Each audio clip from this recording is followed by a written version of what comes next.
ఉన్న బంగారాన్ని విడిపించి ఆ రోజు ఆన్లైన్ రేటుకే మేము కొంటాం. Sharma gold company.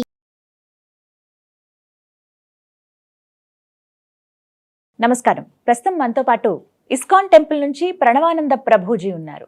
వారు ముంబైలోని గోవర్ధన్ ఇకో విలేజ్ ఆశ్రమంలో సేవ చేస్తూ ఉంటారు. ప్రత్యేకంగా శ్రీకృష్ణ భగవాన్ గురించి, ఆయన లీలల గురించి, ఆయన మహత్యం గురించి ప్రవచనాలు ఇస్తూ ఉంటారు వివిధ మాధ్యమాల్లో. వారు ప్రస్తుతం సుమన్ టీవీలో ఉన్నారు. వారితో మాట్లాడదాం. ప్రభుజీ నమస్కారం అండి. నమస్కారం. ఎలా ఉన్నారు? బాగున్నానండి. ప్రభుజీ, చాలా సంతోషం మీతో మాట్లాడడం. మరొకసారి సమయాన్ని కేటాయించారు మా కోసం. అయితే ప్రత్యేకంగా మీ గురించి విన్నప్పుడు, అంటే ఇస్కాన్ టెంపుల్లో కానీ ఇలా మీలా ప్రత్యేకంగా కృష్ణుడికి ఇంకా దగ్గరగా ఉండాలనే ఉద్దేశంతో మిగతా జీవితాన్ని అంతా త్యాగం చేసి కృష్ణ భగవానుడికి అంకితమై ఉంటారు. అంటే ఎలా సాధ్యమవుతుంది ఇది?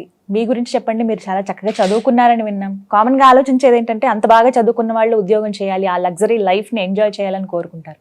కానీ మీరు మాత్రం ఇలా భక్తి మార్గంలో వెళ్ళిపోవడానికి కారణాలు ఏంటి? నేను కంప్యూటర్ సైన్స్ ఇంజనీరింగ్ కంప్లీట్ చేశాను.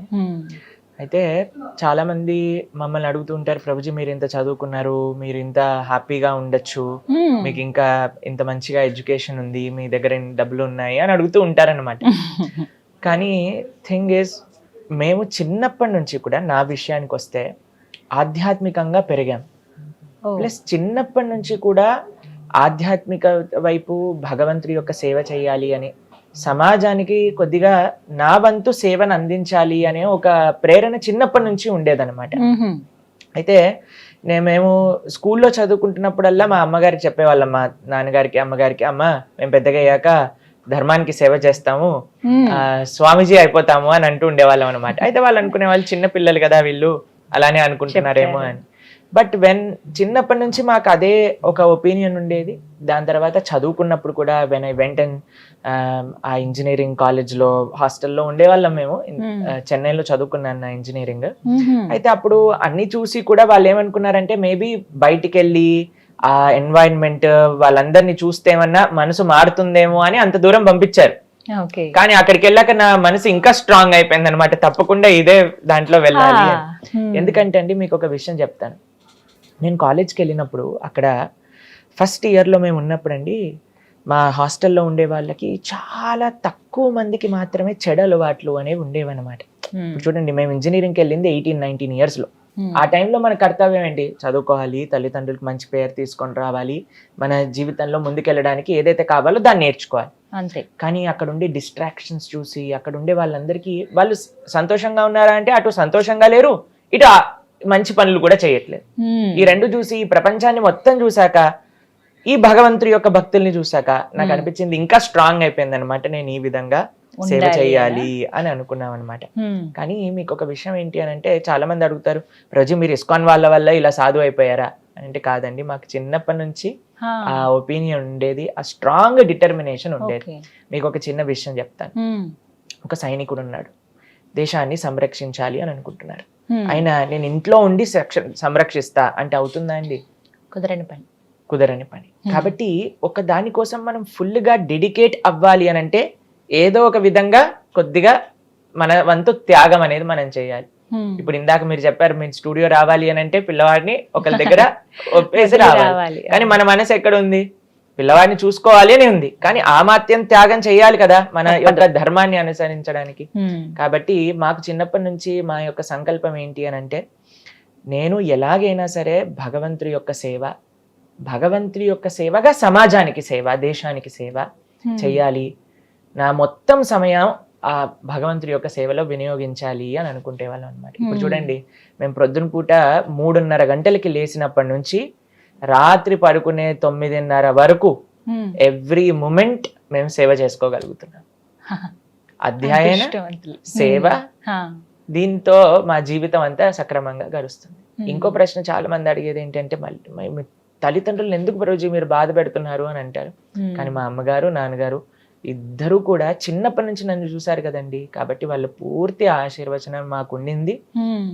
ఇంజనీరింగ్ కంప్లీట్ చేశాక కొన్ని నెలలు నేను వర్క్ చేశాను. తర్వాత చెప్పాను అనమాట, అమ్మ మీరు చేయమంటే నేను పని చేస్తాను, కానీ నాకు మీకు తెలిసి చిన్నప్పటి నుంచి నాకు ఈ యొక్క మార్గంలో వెళ్ళాలి అని ఉంది, మరి మీరేమంటారు అంటే, మా నాన్నగారు అమ్మగారు ఇద్దరు కూడా ఒకటే విషయం చెప్పారు, నువ్వు ఎక్కడ హ్యాపీగా ఉంటే అక్కడ మేము కూడా హ్యాపీ.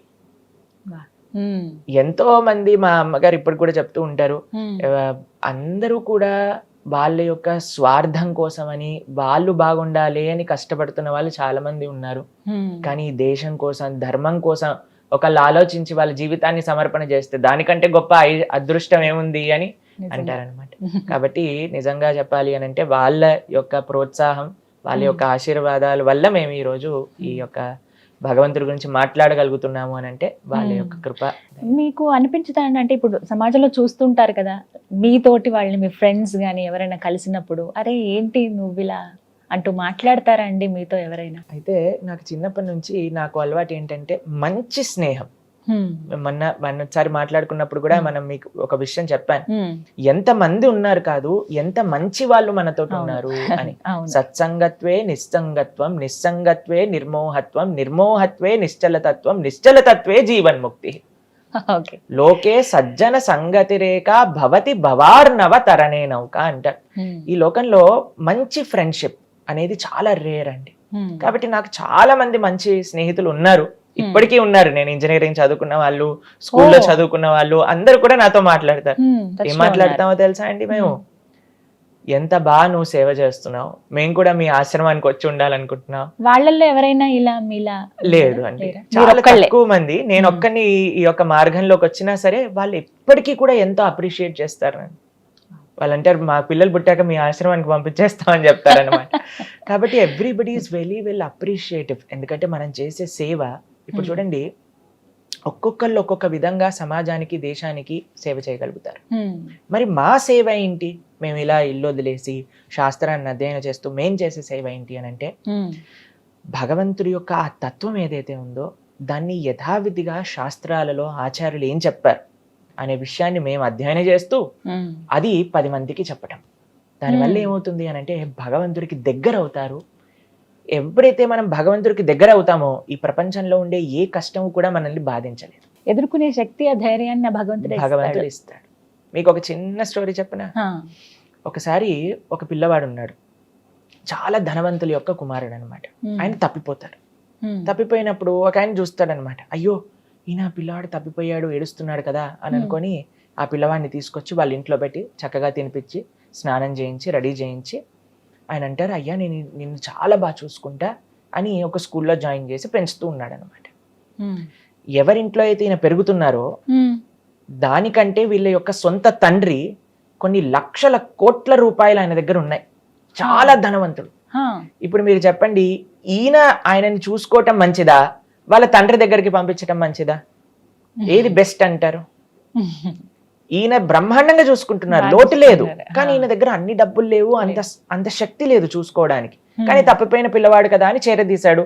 కానీ ఈయనకు తెలుసు వాళ్ళ తండ్రి ఎక్కడున్నాడు, వాళ్ళ అమ్మ ఎక్కడుంది, వాళ్ళ ఇల్లు ఎక్కడుంది, అన్నీ తెలుసు. కానీ చెప్పకుండా ఈయన బ్రహ్మాండంగా చూసుకుంటున్నారు ఈ పిల్లవాడిని.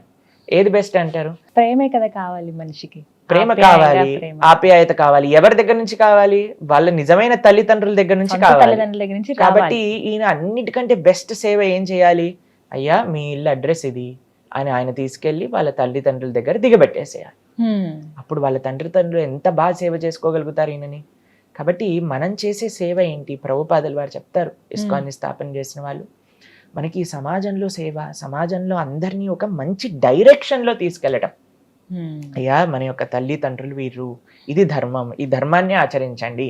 మళ్ళీ ఈ లోకంలోకి రావాల్సిన అవసరం లేకుండా చక్కగా భగవత్ ప్రాప్తి కలగచ్చు, ఆ స్వామిని సేవ చేసుకునే ఒక మంచి ఐశ్వర్యం కావచ్చు. మీరు చెప్పండి, మనం బాగా చూసుకోగలుగుతామా ఒక జీవుణ్ణి? భగవంతుడు బాగా చూసుకోగలుగుతాడా? ఖచ్చితంగా భగవంతుడే. కాబట్టి మనం ఏం చేస్తున్నాం? అన్నిటికంటే గొప్ప సేవ భగవంతుడిది, మీరు ఆయనని ఆశ్రయించండి అని చెప్తున్నాం అనమాట. అది ఈ సమాజానికి. ఈ రోజుల్లో చూస్తున్నాం కదా ప్రభుజీ, యంగర్ జనరేషన్ ఎక్కువగా స్పిరిచువల్ వేలో వెళ్తూ ఉన్నారు. అంటే అది దేనికి సంకేతం అంటారు మీరు? ఒకటి, ఆధ్యాత్మికత వైపు అడుగులేస్తున్నారు అని అంటే ఈ భౌతిక విషయాలలో ఆనందం లేదు అని తెలుసుకుంటున్న వాళ్ళే ఆధ్యాత్మిక వైపు అడుగులు వేయగలుగుతారు అన్నమాట. ఇది చాలా సత్యం. మా జీవితంలో చాలా మందిని చూసాం కదా. ఎందుకంటే ఇది నాకు కావాలి, ఇది నాకు కావాలి, ఇది నాకు కావాలి అని ప్రయత్నిస్తూ ఉంటారు. చివరికి దాంట్లో నుంచి ఏం ఆనందం అనేది లభించదు. అప్పుడు వాళ్ళు అనుకుంటారు దీనికంటే ఏదో ఉంది ఈ ప్రపంచంలో.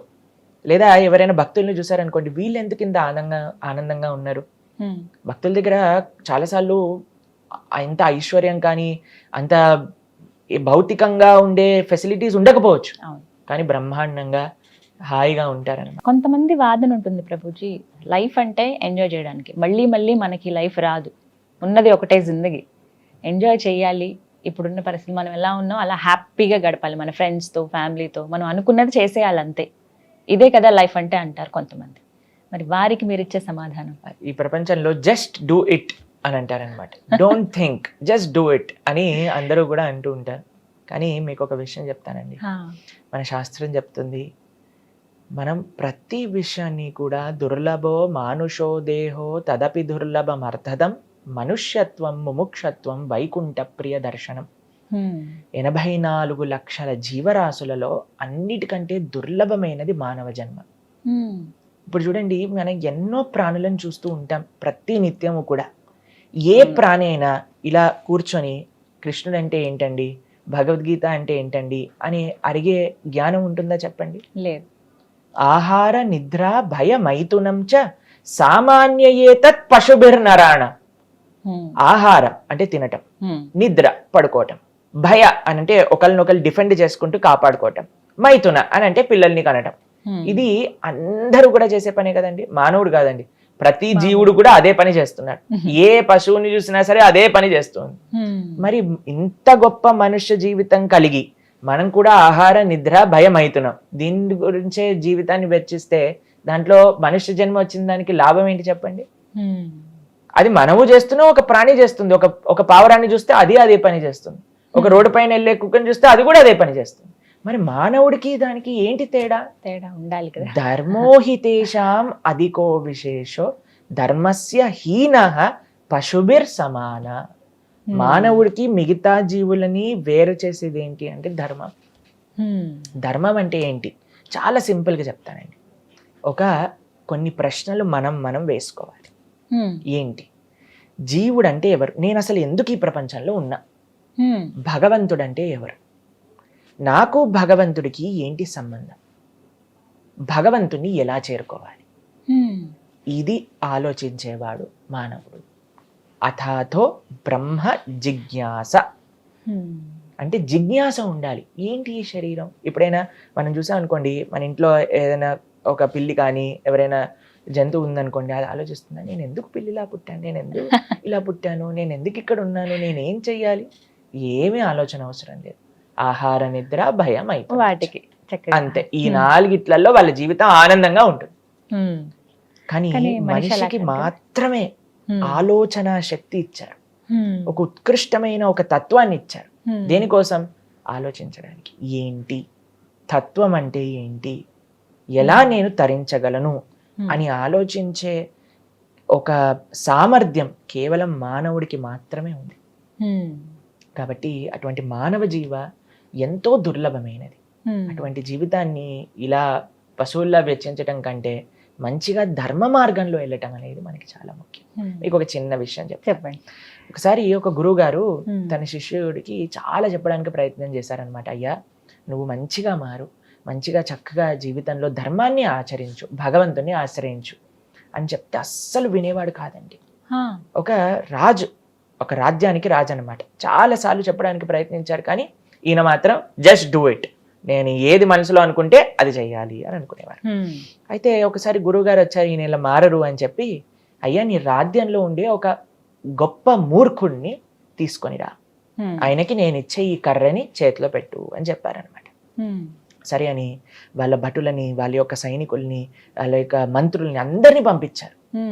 ఒక పెద్ద మూర్ఖుడిని తీసుకొని రా మన రాజ్యంలో ఉండేవాడిని అని అంటే వాళ్ళందరూ వెతుకుతూ ఉన్నారనమాట. ఒక దగ్గర అండి ఒక పెద్ద బావి ఉంది, పక్కనే బావి ఉందన్నమాట. ఆ బావిలో నుంచి చక్కగా నీరు తోడుకొని స్నానం చేయొచ్చు ఎవరైనా సరే. కానీ ఈయన ఏం చేస్తున్నాడు అని అంటే, ఒక చిన్న పాత్రలో నీరు తీసుకొని ఒక స్పూన్తో మీరేసుకుంటూ ఉన్నాడు అనమాట. అయితే ఈయన చూసి విచిత్రం అనిపించింది. బట్టలు అడిగారు, అరే ఏం చేస్తున్నావురా అని అంటే, నీళ్లు కొద్దిగా ఉన్నాయండి నా దగ్గర, అందుకోసం జాగ్రత్తగా స్నానం చేస్తున్నాను అని. పక్కనే బావి ఉంది. అయితే వీళ్ళు అనుకున్నారు, వీడే మూర్ఖుడు అయి ఉంటాడు, వీడిని తీసుకెళ్ళాలి రాజుగారి దగ్గరికి అని తీసుకెళ్లారనమాట. తీసుకెళ్లి రాజుగారు అన్నారు, ఈ కర్ర పట్టుకో, చక్కగా భ్రమణ చేస్తూ ఉండు, ఇది మా గురువు నాకు ఇచ్చిన సేవ అని చెప్పారనమాట. రాజుగారి యొక్క ఆరోగ్యం సడన్ గా క్షీణించడం ప్రారంభం చేసింది. ఆయన ఒక శరీరం పెట్టి వెళ్ళిపోతున్నారు అని చాటింపు చేయించారనమాట. ఈ రాజుగారికి ఒక కోరిక ఉండేది, నా రాజ్యంలో ఉండే వాళ్ళందరినీ నేను చూడాలనుకుంటున్నా అని చెప్పంగానే అందరు వస్తున్నారు, రాజుగారిని చూస్తున్నారు, మాట్లాడుతున్నారు, వెళ్తున్నారు. రాజుగారు అన్నారు, అందరు వచ్చారు కానీ ఈ మూర్ఖుడు రాలేదు, ఆయనని తీసుకొని రండి అనగానే ఆయనని తీసుకొచ్చారు. ఆయన మాట్లాడుతూ ఉన్నారనమాట. ఓ రాజా, ఎక్కడికి వెళ్తున్నావు నువ్వు అని అంటే, నేను చాలా దూరం వెళ్తున్నా అని అంటే, మరి తీసుకెళ్ళడానికి ఏదైనా వెళ్తున్నప్పుడు తినడానికి ఏదైనా తీసుకెళ్తున్నావా అని అంటే, రాజుగారు అన్నారు, అరే మూర్ఖుడా, నీకు అర్థం కాదు, ఏం తీసుకెళ్ళలే, నేను తినడానికి తీసుకెళ్ళలేవా, సరే ఎవరైనా నీ భార్యల్ని తీసుకెళ్ళు, వాళ్ళు ఉండి పెడతారు నీకు అనగానే అందరు భార్యలు లోపలికి వెళ్ళి తాళాలు వేసేసుకున్నారనమాట, డోర్ని మూసేసి, ఎక్కడ రాజు రమ్మంటారేమో అని. అయితే భార్యలు రావట్లేదా, ఇంతమంది సైనికులు భటులు ఉన్నారు కదా, వాళ్ళని కొంతమందిని తీసుకెళ్ళు అనగానే అందరూ ఒక అడుగు వెన్నుకాలకి వేసేసారనమాట. అయితే రాజుగారు అంటున్నారు, ఎవరిని తీసుకొని వెళ్ళలేనురా, అది చాలా దూర ప్రయాణం అని అంటారనమాట. సరే ఇన్ని డబ్బులు, జీవితాంతం కూడా నువ్వు కష్టపడింది డబ్బుల కోసం కదా, డబ్బుల్ని తీసుకెళ్ళొచ్చు కదా కొన్ని అని అంటే, అయ్యో తీసుకెళ్ళలేనురా, నీకు చెప్పలేను, నువ్వు మూర్ఖుడివి కదా, సరే ఒక పని చేయి, నీకంటే పెద్ద మూర్ఖుడిని ఎవరైనా కనిపిస్తే వాడికి కర్రీ ఇచ్చేసి నువ్వు కూడా రిటైర్మెంట్ తీసుకో అని చెప్తారనమాట. వెంటనే ఈయన ఆ కర్రీ తీసి ఆ రాజుగారి చేతిలో పెడతారు. రాజుగారు అంటారు, ఏంటి నువ్వు చేసే పని, నా చేతిలో ఎందుకు పెట్టావు అని అంటే, అయ్యా జీవితాంతం మొత్తం కూడా నువ్వు ఎవరినైతే తీసుకెళ్ళలేను అనుకుంటున్నావో వాళ్ళ కోసం కష్టపడ్డావు, కానీ ఒక్కటి కూడా నీతో రాలేదంటున్నావు కదా, మరి నీకంటే పెద్ద మూర్ఖుడు ఇంకొకటి లేరు, ఈ కర్ర పట్టుకో చక్కగా అని. అయ్యో. కాబట్టి మానవ జన్మ ఎంతో అద్భుతమైనదండి. దాన్ని చక్కగా మనం ఎవరిని వదిలేయాల్సిన అవసరం లేదు. ఏ ధర్మాన్ని మీరు ఆచరిస్తున్నారో, ఏ కర్తవ్యాలు మీకున్నాయో చక్కగా చేసుకోండి. దాంతోపాటు ధర్మం యాడ్ చేయాలంతే, దేన్ని సబ్స్ట్రాక్ట్ చేయాల్సిన అవసరం లేదు. ఏదన్నా అధర్మం ఉంటే దాన్ని తీసేయాలి, ధర్మాన్ని యాడ్ చేయాలి, భగవంతుణ్ణి మన జీవితంలో యాడ్ చేసుకోవాలి. ఇది చేసే ఏకైక ప్రాణి ఎవరైనా ఉన్నారంటే అది మనుష్యుడు మాత్రమే. కాబట్టి మనం చాలా జాగ్రత్తగా ధర్మాధర్మ విచక్షణతో ఈ మానవ శరీరాన్ని గడపాలి.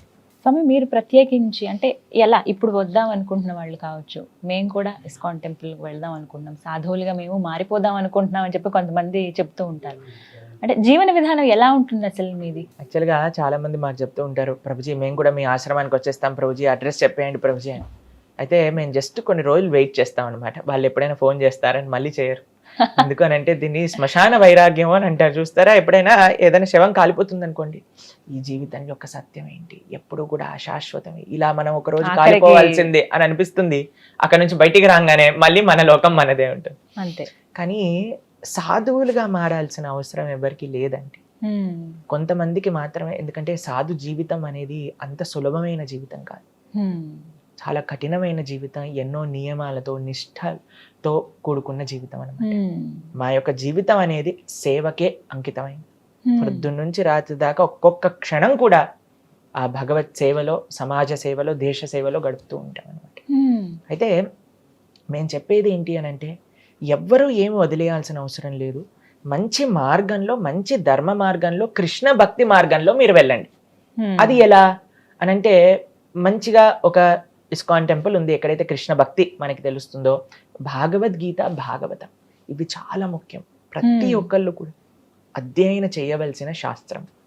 మనకండి ధర్మం ఎలా వస్తుంది అని అంటే, ఏదో ఒక చిన్న పూజ చేయటం చేతో, వ్రతం చేయటం చేతో మనం భగవంతుడికి దగ్గర అవుతామా అని అంటే ప్రశ్నార్థకమే. మరి ఎలా భగవంతుడికి దగ్గర అయ్యేది అని అంటే, ప్రహ్లాదుడు చెప్తాడు, శ్రవణం కీర్తనం విష్ణోహో స్మరణం పాదసేవనం అర్చనం వందనం దాస్యం సాఖ్యం ఆత్మ నివేదనం. మొట్టమొదటి అడుగు మీరు అన్నారు కదా, మాకు కూడా భగవంతుని తెలుసుకోవాలని అని అనడానికి మొట్టమొదటి అడుగు ఏంటి అని అంటే, భగవంతుడి గురించి వినటం. ఏం వినాలి కృష్ణుడి గురించి తెలుసుకోవాలి అని అంటే, గీత, భాగవత, రామాయణాలు వినాలి. అందుకే మన పెద్దలు కూడా అండి, మీరు ఎక్కడైనా మీరు చూసారనుకోండి, భాగవత సప్తాహము అని చేస్తూ ఉంటారు. మన పెద్దలకి తెలుసు ఏ పుస్తకం మనల్ని ఉద్ధరింపజేయగలుగుతుంది, ఏ పుస్తకం మనల్ని భగవంతుడి దగ్గరికి తీసుకెళ్ళగలుగుతుంది అనేది దాన్ని ఇలా ఈ యొక్క భాగవత సప్తాహ రూపంలో అందించేశారనమాట. మనం ఎక్కడ చూసినా, ఏ గ్రామానికి వెళ్ళినా సరే అక్కడ భాగవత సప్తాహం జరుగుతుంది, రామాయణ నవాహం జరుగుతుంది అనమాట. ఈ రెండూ కూడా మానవుడికి చాలా దగ్గరగా ఉండి మనల్ని మన స్థాయి నుంచి భగవంతుడి దగ్గరికి తీసుకెళ్లే పుస్తకాలు అనమాట. కాబట్టి మనం కృష్ణుడికి దగ్గర అవ్వాలి అని అనుకుంటే ముందుగా చేయాల్సింది శ్రవణం, దాంతో పాటు చేయాల్సింది భగవంతుడి యొక్క నామ జపం. అటువంటి నామాన్ని మనం కీర్తన చేస్తూ అలా ఒక్కొక్క మెడుగు ముందు వేసుకుంటూ భగవంతుడి దగ్గరికి తెచ్చుకోవచ్చు. మీ జీవన విధానం స్వామి ఎలా ఉంటుంది? అయితే మా యొక్క జనరల్ స్కెడ్యూల్ మీకు చెప్తే మార్నింగ్ పూట 3:30 కల్లా మేము నిద్రలేస్తాం అనమాట. 3:30 ఎవ్రీడే నియమంగా మా ఆశ్రమంలో అందరూ కూడా 3:30 కల్లా నిద్రలేసి దాని తర్వాత మాకు స్నానాది కార్యములన్నీ కూడా తీసుకొని 4 గంటలకి మా ఆలయంలో ఫస్ట్ ఆరతి జరుగుతుంది భగవంతుడికి. అయితే 4:30 కల్లా అందరూ ఆరతిలో పాల్గొంటారు, ఆశ్రమ వాసులందరూ కూడా. దాని తర్వాత 2 గంటలు మంత్ర మెడిటేషన్, భగవంతుడి యొక్క నామాన్ని జపం చేస్తాం. హరే కృష్ణ కృష్ణ కృష్ణ హరే హరే, హరే రామ రామ రామ హరే హరే అనే ఈ మంత్రాన్ని జపం చేస్తాం అనమాట. అది 2 గంటల సాధన తర్వాత ప్రతిరోజు కూడా మాకు భాగవతం అధ్యయనం చేస్తాం అందరు భక్తులు కూడా కలిసి. మా ప్రసాదం అంటే మా ఆహారం రోజుకి 2 సార్లు, 9:30కు ఒకసారి, సాయంత్రం 4:30కు ఒకసారి. సూర్యాస్తమయం అయ్యే లోపలే మా ఆహారం అంతా కూడా పూర్తయిపోతుంది అనమాట. ఆ తర్వాత ఏమి తీసుకో? దాని తర్వాత ఇంకా మళ్ళీ నెక్స్ట్ డే మార్నింగ్ 9:30 వరకు ఏం తీసుకో. దీన్ని ఇప్పుడు సైన్స్ ప్రకారంగా ఇంటర్మీడియట్ ఫాస్టింగ్ అని పెట్టేశారనమాట పేరు. ఇది ఆశ్రమ సాంప్రదాయంలో, సనాతన సాంప్రదాయంలో ఎప్పటి నుంచో ఉందన్నమాట. అందరి యొక్క ఆరోగ్యం బాగుండడానికి మనకి సనాతన వైదిక సాంప్రదాయాన్ని చూసారనుకోండి, సూపర్ సైంటిఫిక్. మనం జస్ట్ తెలుసుకోవాలి ఏంటి అని. అలాని మొత్తం సైన్స్ కాదండి ఉంది, భగవత్ ప్రీత్యర్థం మన శరీరానికి మంచి చేసేవే మన సనాతన సాంప్రదాయంలో మనకి ఇచ్చారు మన పెద్దలు. కాబట్టి 9:30కు ఒకసారి, 4:30కు ఒకసారి, వాటి మధ్యలో మేము శాస్త్రాధ్యయన, సమాజ సేవ.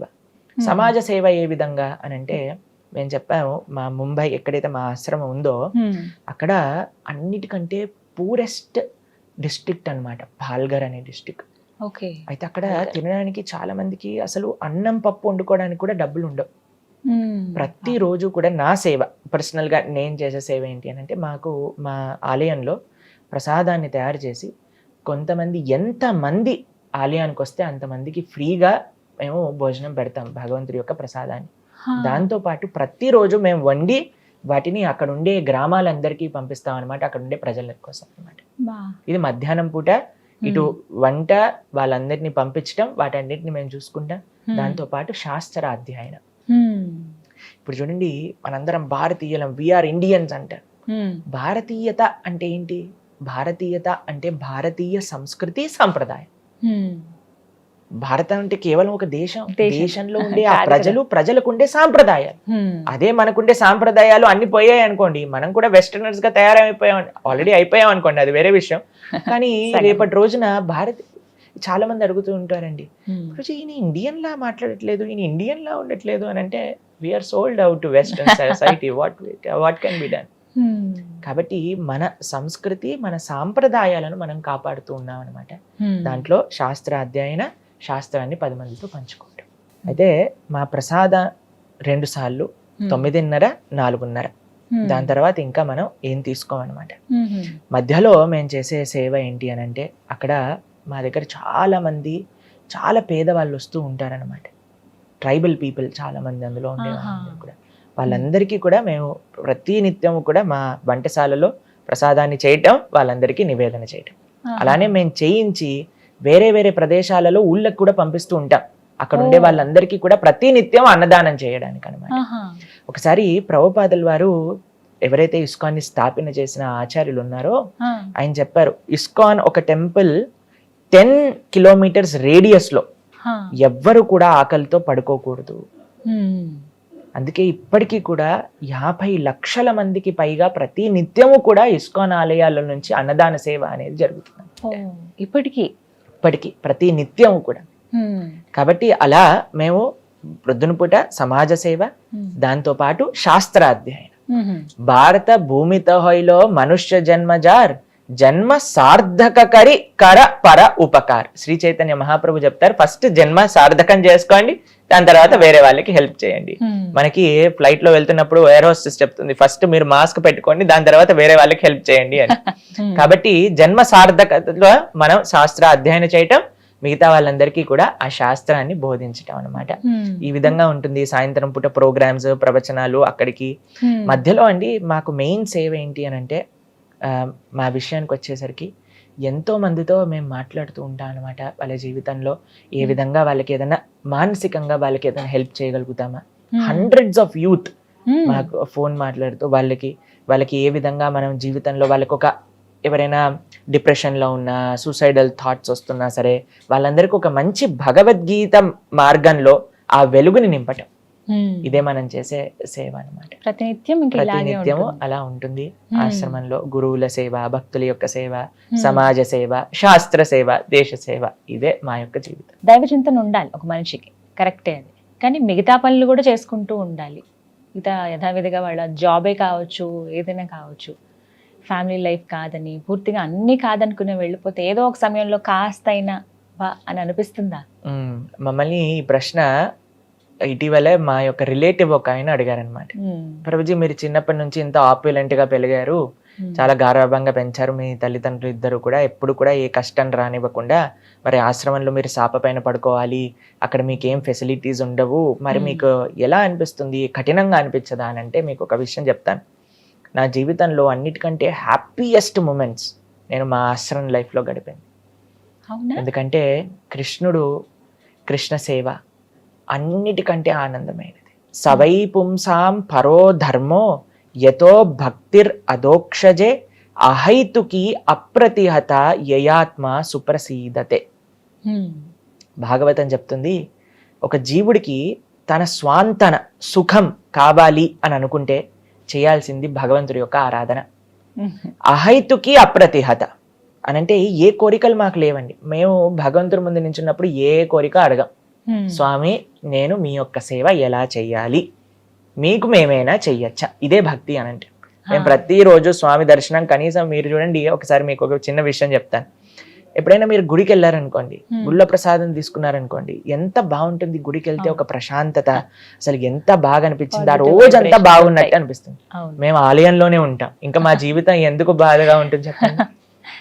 Krishna is most exciting. ఆయన ప్రతి లీలా అంత ఎక్సైటింగ్, ఆయన సేవ అంత ఎక్సైటింగ్. కాబట్టి మాకు ప్రతి నిత్యం కూడా ఒక్కొక్క క్షణం ఇలానే ఎప్పటికీ ఉండిపోవాలి అని అనిపిస్తుంది. కానీ ఎప్పుడు కూడా డల్గా అనిపించదు. అయ్యో ఇదేనా, ఈ మంత్రమైనా.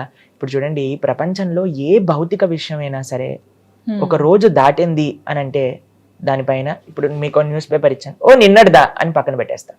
కానీ శ్రీమద్ భాగవతం 5000 సంవత్సరాల నుంచి అలా అధ్యయనం చేస్తూ ఉన్నారు, ఇప్పటికీ అధ్యయనం చేస్తారు, యుగ యుగాల పర్యంతము కూడా భాగవతాన్ని అధ్యయనం చేస్తారు. ఎందుకు అనంటే ఆ కృష్ణుడు అనే తత్వం, కృష్ణుడి యొక్క ఆ లీల, కృష్ణుడి యొక్క వైభవం అనేది ఎటర్నల్. ఆయన యొక్క స్వీట్నెస్ అనేది తగ్గదు, పెరుగుతూ ఉంటుంది. కాబట్టి ఆయన దగ్గర ఉన్న మేము, ఆయన సేవ చేస్తున్న మాకు ఎప్పుడు కూడా మాకు బోరింగ్గా అనిపించదు, బాధ వేయదు, ఆనందంగా ఉంటాం మేము మా సేవలో. ఇంకో చిన్న విషయం మీరు అడిగారు, అన్నిటినీ చూసుకోవాలి, ఎక్స్క్లూజివ్ గా అన్నిటినీ వదిలేసి కృష్ణుడిని ఆశ్రయించాల్సిన అవసరం ఏముంది అని అన్నారు మీరు చూడండి, ఏ జీవుడైనా సరే, ఎవ్వరమైనా సరే, జీవేర స్వరూపహోయ్ కృష్ణేర నిత్యదాస్.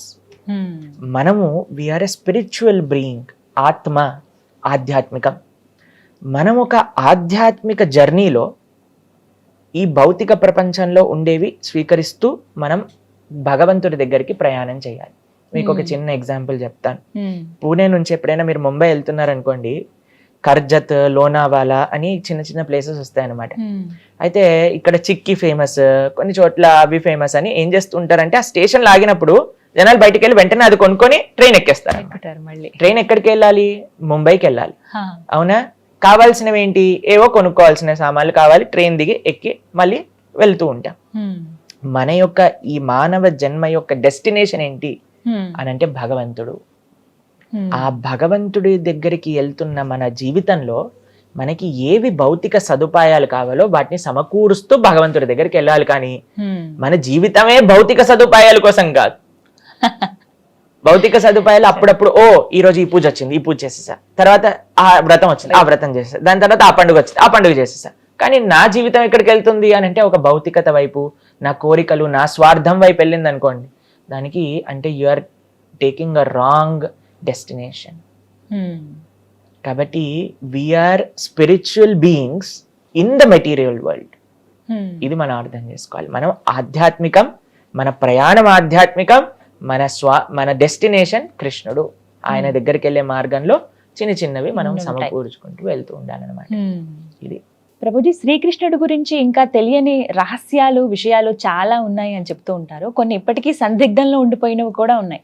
అందులో భాగంగా ఒకసారి జగన్నాథుడి గురించి మాట్లాడుకుందాం. పూరి జగన్నాథుడు రథయాత్ర ఎంత వైభవంగా జరుగుతుందో ఆ కార్యక్రమాలన్నీ కూడాను.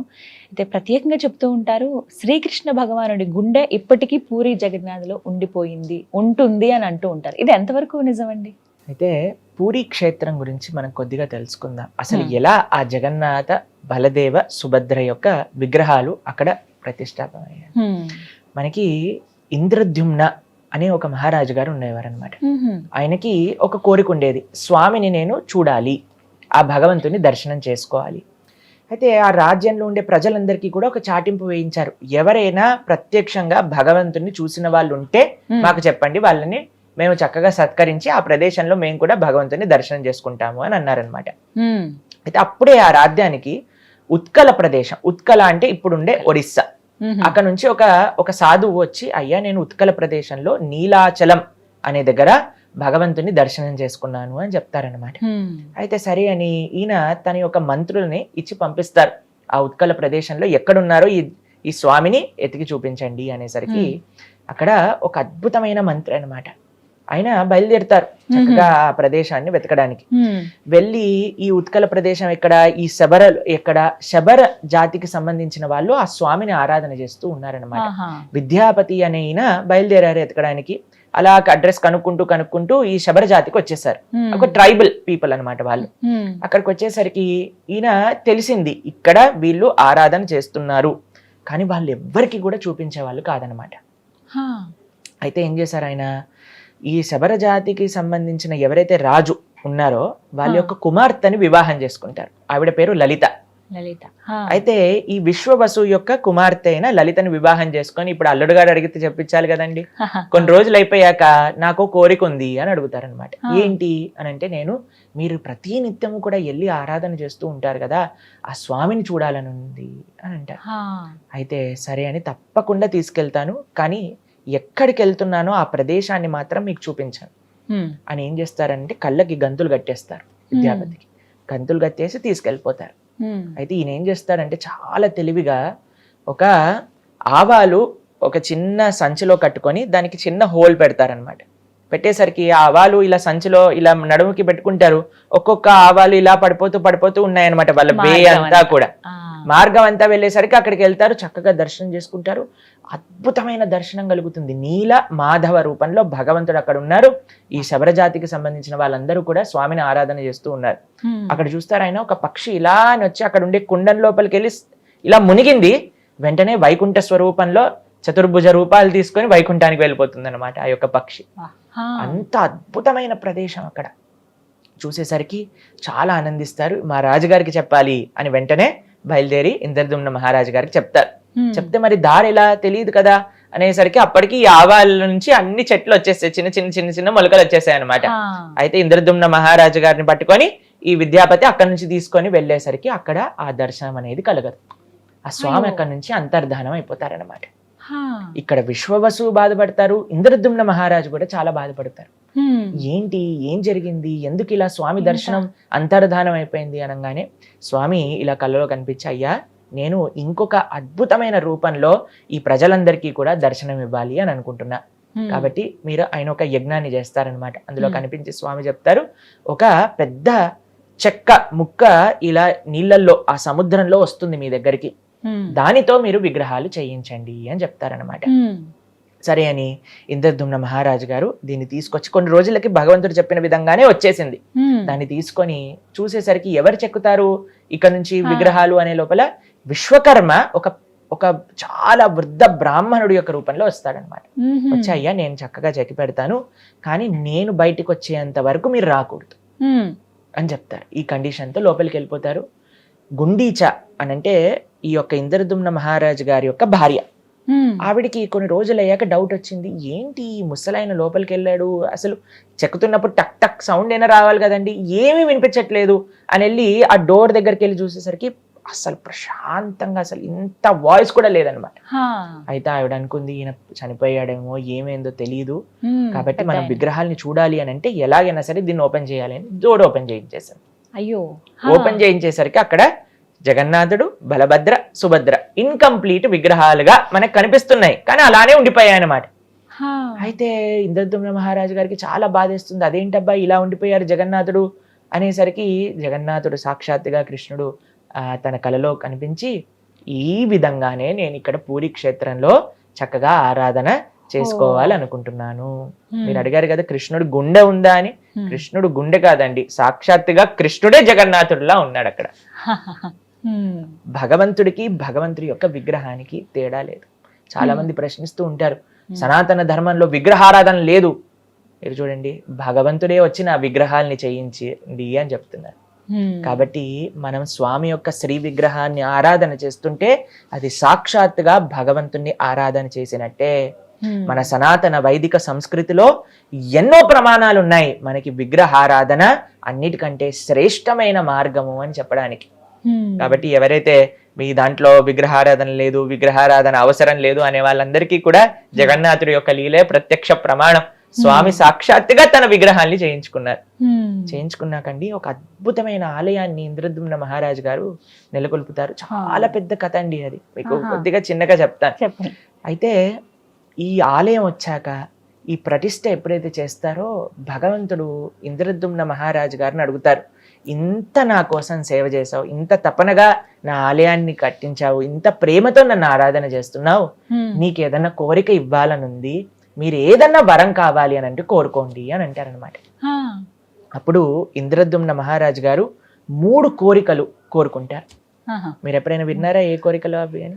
ఒకటి ఏంటి అని అంటే, అయ్యా నీ చేతులు ఎప్పుడు కూడా తడిగా ఉండాలి. అంటే ఏంటో తెలుసా, ఎప్పుడు కూడా తింటూ ఉండాలన్నమాట, భోజనం చేస్తూ ఉండాలి, స్వామి ప్రసాదాన్ని నైవేద్యాన్ని స్వీకరిస్తూ ఉండాలి. స్వీకరించి చేతులు కడుగుతారు కదండి, చేతులు కడుక్కోగానే ఇంకో నైవేద్యం రావాల్సిందే అక్కడికి ఇంకొకటి. కాబట్టి పూరి జగన్నాథ క్షేత్రంలో ఉండే ఒక విలక్షణమైన సాంప్రదాయం ఏంటి అని అంటే, ప్రతి నిత్యము కూడా భగవంతుడికి నైవేద్యం సమర్పణ చేస్తూ ఉంటారన్నమాట. పూరికి ఎంత మంది వెళ్తే అంత మందికి భగవంతుడి యొక్క మహాప్రసాదం అనేది లభిస్తూ ఉంటుంది. కొత్త మట్టి కుండలలో స్వామికి చేస్తూ ఉంటారనమాట నైవేద్యం. ఎంతో వేల మంది సేవకులు కేవలం భగవంతుడి యొక్క నైవేద్యాన్ని ఉండడానికి అక్కడ సేవ చేస్తూ ఉంటారు. ఎంతో బాగుంటుందండి. పూరికి వెళ్ళి మీరు చూసారనుకోండి, అసలు ఆ వంటశాల, ఆ వంట గది లోపలికి వెళ్ళనివ్వరు. బయట నుంచి చూస్తే కట్టెల పొయ్యి మీద కొత్త కొత్త కుండలతో వాళ్ళందరూ కూడా తయారు చేస్తారు. అక్కడ ఒక పెద్ద బావి ఉంటుంది. ఆ బావిలో నుంచి నీళ్లు తీసుకొచ్చి వంటింట్లో అందించటము కొన్ని తరతరాలుగా చేస్తున్నారనమాట వాళ్ళ యొక్క వంశీకుల సేవ. కొన్ని వేల మంది పూరి ఆలయంలో సేవ చేస్తూ ఉంటారు. ప్రతి నిత్యము కూడా భగవంతుడికి ఈ విధంగా నైవేద్యాలు అనేవి సమర్పణ అవుతుంది. అవందరినీ కూడా భక్తులకి పంచిపెడుతూ ఉంటారనమాట. ఇది మొట్టమొదటి కోరిక. రెండో కోరిక ఏంటి అని అంటే, అయ్యా నీ దర్శనం ఎప్పుడు కూడా భక్తులకి అవుతూ ఉండాలి. కాబట్టి పూరి క్షేత్రంలో జగన్నాథుడు చాలా కొద్దిసేపు మాత్రమే నిద్రపోతారు. మామూలు సమయంలో ఎప్పుడు కూడా దర్శనం. మీకు విషయం తెలుసా, అక్కడ విచిత్రం ఏంటి అని అంటే, స్వామికి అలంకరణ చేసేటప్పుడు కూడా భక్తులు దర్శనం చేస్తూ ఉంటారనమాట. స్వామికి అలంకరణ తీసేసి నెక్స్ట్ అలంకరణ వేస్తూ ఉంటారు, అయినా సరే భక్తులు దర్శనం చేసుకుంటూ ఉంటారు. జనరల్ గా ఆలయంలో మనం చూసాం అనుకోండి, అలంకరణ అయిపోయాక కర్టెన్లు తీసి దర్శనం ఉంటుంది, కానీ పూరిలో ప్రతి నిత్యము దర్శనమే అనమాట. మూడో కోరిక ఏంటో తెలుసా అండి, నాకెప్పుడు కూడా పిల్లలు పుట్టకూడదు. అయితే ఎందుకు ఇంద్రదుమ్న మహారాజు గారు ఇలా అన్నారు అని అంటే, ఇప్పుడు నాకు పిల్లవాడు పుట్టాడు అనుకోండి, వాడు అంటాడు ఇది మా నాన్న కట్టించిన గుడి, వాళ్ళ పిల్లవాడు అంటాడు మా తాత కట్టించిన గుడి, దీనికి నేను అర్హుణ్ణి, నాకు స్పెషల్ దర్శనాలు కావాలి, నేను చెప్పింది జరగాలి. అయ్యా ఇది నీ గుడి, నీ భక్తుల గుడి, నీకు నీ భక్తులకి ఎవ్వరు మధ్యలో రాకూడదు, చక్కగా వాళ్ళందరూ నేను సేవ చేసుకోవాలి, కాబట్టి నా అనేవాడు ఉండాల్సిన అవసరం లేదు అని అన్నారండి ఇంద్రదుమ్న మహారాజు. ఇప్పుడు చూడండి, అంత భగవంతుడు వచ్చి మీ కోరికలు నెరవేరుస్తా అని అన్నప్పుడు ఇంద్రదుమ్న మహారాజు తన కోసం తాను ఏమన్నా అడిగాడా అండి? అయ్యా నువ్వు బాగుండాలి, నువ్వు బాగా తినాలి, నువ్వు నీ భక్తులకి మంచిగా కృప చూపించాలి, నా అనేది ఉండకూడదు. నువ్వు నీ భక్తులు ఇద్దరు కూడా చక్కగా మీ పైన ప్రేమ వాళ్ళు చూపిస్తారు, వాళ్ళ పైన ప్రేమ నువ్వు చూపించు. ఇది నిజమైన భక్తి అని అంటే జగన్నాథపురిలో ఉంది. సాక్షాత్తుగా కృష్ణుడు, సాక్షాత్తుగా బలరాముడు, సాక్షాత్తుగా సుభద్ర. నీలాచల నివాసాయ నిత్యాయ పరమాత్మనే బలభద్ర సుభద్రాభ్యాం శ్రీ జగన్నాథాయ తే నమః. ఆ నీలాచలంలో ఉంది సాక్షాత్తుగా కృష్ణుడే. అయితే అక్కడ ఉండే సాంప్రదాయం, ఆ లోకల్ సాంప్రదాయం ప్రకారంగా నాభి బ్రహ్మ అని అంటారు. అది ఏంటో తత్వం ఇంకా అంత ఎవ్వరికి కూడా తెలియదు, అదొక రహస్యం. నాభి బ్రహ్మ అది జగన్నాథుడి లోపల నుంచి ఇంకొక విగ్రహం లోపలికి ట్రాన్స్ఫర్ చేస్తారు అనేది మనం చూస్తూ ఉంటాం. కానీ అది ఏంటి అనే విషయాలు మనకి అంత క్లారిటీగా తెలియదు అనమాట. ఇంకో విషయం ఏంటి అని అంటే స్వామి యొక్క ఈ విచిత్రమైన లీలలు, ఈ విలక్షణమైన లీలలు ఎన్నో ఎన్నో ప్రదేశాల్లో ఉంటూ ఉంటాయి. కానీ జగన్నాథపురిలో ఉండే కృష్ణుడు, మనం ఆ నాభి బ్రహ్మ చేత కృష్ణుని జగన్నాథుని ఆరాధన చేయట్లేదు, జగన్నాథుడు కృష్ణుడు కాబట్టి ఆరాధన చేస్తున్నాం. ఆయన యొక్క మహిమలు, ఆయన యొక్క లీలలలో ఎన్నో రకాల రహస్యాలు, ఎన్నో లీలలు జగన్నాథపురిలో మనం వీక్షిస్తాం అనమాట. ఆ విగ్రహాలు కూడా ఎన్నో సంవత్సరాలకు ఒకసారి ఇలా మారుస్తారు కదండి. అవునండి. వాటి గురించి కూడా చాలా ఆసక్తిగా ఉంటాయి ఉన్నా కూడా. నిజమే, లీలలు చాలా భగవంతుడు ఉంటాయి. అక్కడ చెప్తారు ఏంటి అని అంటే భగవంతుడికి నిజంగా మారాల్సిన అవసరం లేదు. ఒకసారి భగవంతుడి యొక్క విగ్రహాన్ని మనం ఆరాధన చేస్తున్నాం మనస్సుతో ఆవాహన చేసి అని అంటే అక్కడ సాక్షాత్తుగా భగవంతుడు వచ్చి ఉన్నారు. ప్రాణ ప్రతిష్ఠ అని అంటారు, మీరు వినే ఉంటారు కదా. భగవంతుణ్ణి ఆ విగ్రహం లోపలికి ఆవాహన చేస్తామన్నమాట. చాలా మంది అంటారు మీరు రాయిని పూజ చేస్తున్నారు. మేము రాయిని పూజ చేయట్లేదండి, రాయి లోపలిని భగవంతుని ఆహ్వాన చేసి, ఇప్పుడు చూడండి ప్రేమ మీరు ఎవరి దగ్గరైనా ఉంది అని అనుకోండి, అయ్యా మీరు తప్పకుండా రావాలి మా దగ్గరికి అని అంటే మీరు వెళ్తారా లేదా? వెళ్తారా అండి? ఆహ్వానిస్తే ఖచ్చితంగా తప్పకుండా వెళ్తారు కదా. ప్రేమతో ఆహ్వానం చేస్తే తప్పకుండా వెళ్తారు కదా. మరి భగవంతుడు ప్రేమైక మూర్తి అన్నప్పుడు అంతటా ఉండే స్వామి ఆ రాయిలో ఎందుకు ఉండరండి? అయ్యా స్వామి నిన్ను ఈ విధంగా నేను ఆరాధన చెయ్యాలి అని అనుకుంటున్నప్పుడు మనం ప్రేమతో ఆహ్వానం చేస్తే ఎందుకు స్వామి రాడండి కదా. కాబట్టి మనం ఆరాధన, ఆ శ్రీ విగ్రహాన్ని యొక్క ఆరాధన అనేది తప్పనిసరిగా చేయాలి. అందులో భగవంతుడు సాక్షాత్తుగా ఉన్నాడు. కాబట్టి ఆ స్వామిని అక్కడ చూస్తే నవకలేవరం అనే ఒక ఉత్సవం చేత ఎప్పుడైతే అధిక ఆషాఢ మాసం వస్తుందో అప్పుడు మారుస్తారనమాట విగ్రహాల్ని. ఒక కొత్త విగ్రహాలని చేయించి అందులో నుంచి ఈ నాభి బ్రహ్మని ఇందులోపల పెట్టి మిగతా ప్రతిష్టా కార్యక్రమాలన్నీ కూడా చేసేసి ఈ పురాణ విగ్రహాలన్నింటినీ కూడా తీసుకెళ్లి అక్కడ ఒక ఆలయంలోనే ఒక దగ్గర ఉంటుంది, ఒక ప్రదేశం ఉంటుంది అనమాట. అందులోపల వాళ్ళు పూజ చేస్తారనమాట. ఇది అక్కడ పూరిలో ఒక లోకల్ సాంప్రదాయంగా నడుస్తూ ఉంటుంది. అయితే ఒకళ్ళ దగ్గర నుంచి నేను విన్నాను, ఒక భక్తుల దగ్గర నుంచి. ఆయన అంటారు, భగవంతుడు అంటున్నారు ఈ ప్రపంచంలో ఉండే వాళ్ళతో, అయ్యా సాక్షాత్తుగా భగవంతుడి యొక్క విగ్రహాన్ని అయినా నేనైనా సరే ఒక రోజు ఎక్స్పైరీ, ఒక రోజు అయిపోతాను, ఆ కొత్త విగ్రహం రావాల్సి వస్తుంది.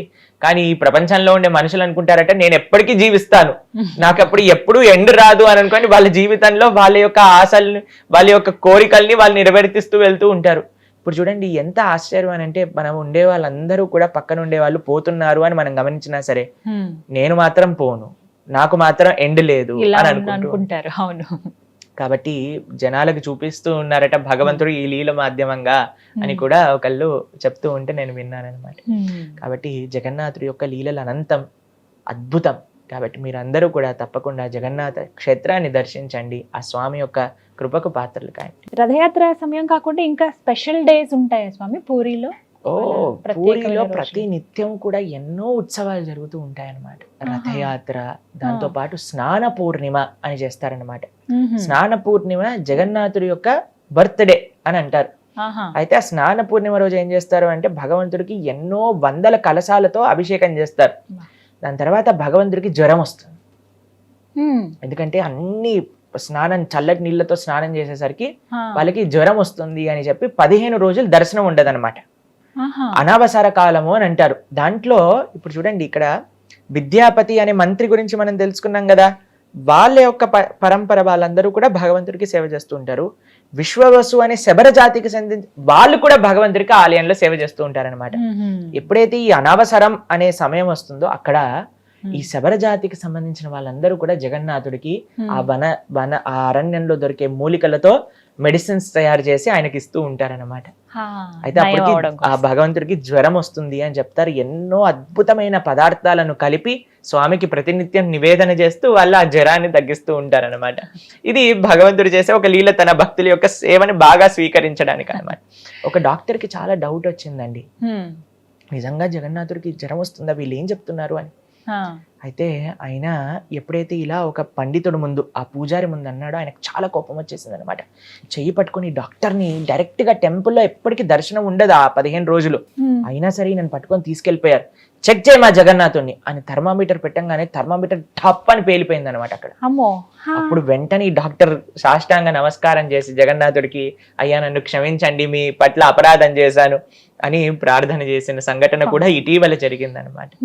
కాబట్టి జగన్నాథుడు భగవంతుడు ఆలయంలో ఉండే భగవంతుడైనా మన ఇంట్లో ఉండే స్వామి అయినా సరే సాక్షాత్తుగా భగవంతుడు, దాంట్లో ఎటువంటి డౌట్ కూడా లేదు. ప్రభుజీ, కృష్ణ భగవాన్ గురించి మాట్లాడుకునేటప్పుడు వారి వారసులు ఇప్పటికీ ఉన్నారా అని అంటారు. ఎందుకంటే శ్రీరాముని వారసులు అని చెప్పి ఈ మధ్యకాలంలో కొంతమందిని ఇలా చూపిస్తూ ఉన్నారు, వాళ్ళ ఫ్యామిలీ వాళ్ళు తరతరాలుగా ఇలా వస్తూ ఉన్నారు, వీళ్ళంతా కూడా శ్రీరాముని వంశస్థులు అని చెప్పి. అలా శ్రీకృష్ణుని వంశస్థులు ఉన్నారా ఇప్పటికీ? ఉంటే ఎక్కడున్నారు? ఒకవేళ లేకపోతే ఎందుకు లేరు? మనకి కృష్ణుడి గురించి పరిపూర్ణంగా తెలుసుకోవాలి అని అంటే మనం చదవాల్సిన పుస్తకం శ్రీమద్ భాగవతం. శ్రీమద్ భాగవతంలో భగవంతుడి యొక్క అవతారం నుంచి భగవంతుడి యొక్క అవతార పరిసమాప్తి వరకు అంతా కూడా చక్కగా వివరించి ఉన్నారు శ్రీమద్ భాగవతంలో. ఇటీవలే మేము భాగవతం గురించి ప్రస్తావన చేస్తూ ఉన్నాం అనమాట. అందులో 9వ స్కందంలో చెప్తారు భగవంతుడి యొక్క చంద్రవంశం. రాముడు సూర్యవంశం, కృష్ణుడు చంద్రవంశం. వాళ్ళందరి గురించి చెప్తూ ఉంటారు. కృష్ణుడు, దాని తర్వాత వాళ్ళ యొక్క వంశాన్ని, దాని తర్వాత 12వ స్కందంలో కూడా ప్రస్తావన ఉంది కృష్ణుడు తర్వాత ఎవరెవరు ఉన్నారు అని. కృష్ణుడి యొక్క వంశంలో మనకి చివరిగా కొన్ని వజ్రనాభుడు అనే ఒక మహారాజు గారి గురించి ప్రస్తావన ఉంటుంది. ఆయన సాక్షాత్తుగా కృష్ణుడి లాంటి విగ్రహాలను తయారు చేయించి బృందావనంలో ప్రతిష్టాపన చేస్తారనమాట. ఇప్పుడు మనం బృందావనం వెళ్తే అక్కడ చాలా మటుకు కృష్ణ విగ్రహాలన్నీ కూడా తన వంశంలో వచ్చిన వజ్రనాభుడు అనే మహారాజు గారు చేయించి అక్కడ ప్రతిష్టాపన చేశారు.